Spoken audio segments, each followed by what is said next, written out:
category number one, background questions. The purpose behind background questions are you get to know the franchisee that you're talking to. You get to understand who they are, who you're actually talking with, their background, and this, you also want to understand if they're a low performer, top performer, or middle performer, because they all see the world or the franchise differently, or they usually do. And you want to understand how they've progressed in the franchise, because if they were a bottom performer, now they're a top performer, they probably have some really good things to say about that particular franchise. So you just know who you're talking to. Also, you want to understand, is this person like you? Is this just because someone makes a bunch of money and they love the franchise, that is great. But if they are the complete opposite of you, that's not so great. If they are a type A sales-driven marketing machine and you are the opposite of that, that's a big red flag.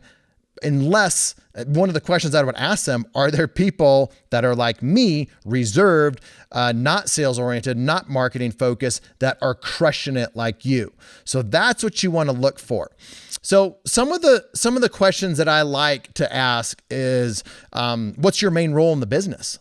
Because everyone has different roles in the business. And if you don't understand what their role is, you're not really going to understand if that's the role that you want to have. You want to understand how many locations they have, how many they have open, or trucks, or whatever it is, because you want to get a sense of the scope and size of their business. They might have 10 trucks out in the field working for them, where you're going to start out with one. So the financial part of this is what it's going to look like down the road for you, or could look like down the road for you. So the questions are going to be much more future oriented, or lessons that they've learned along the way. So you just want to understand, again, who you're talking to. And then just a lot about their background.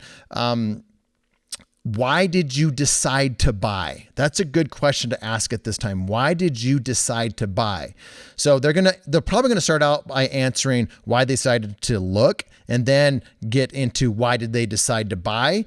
And you want to make sure some of those are similar to what you're thinking. And again, timing makes a difference. If they did this 10 years ago versus last year, timing's very different. You just want to understand who you're talking to.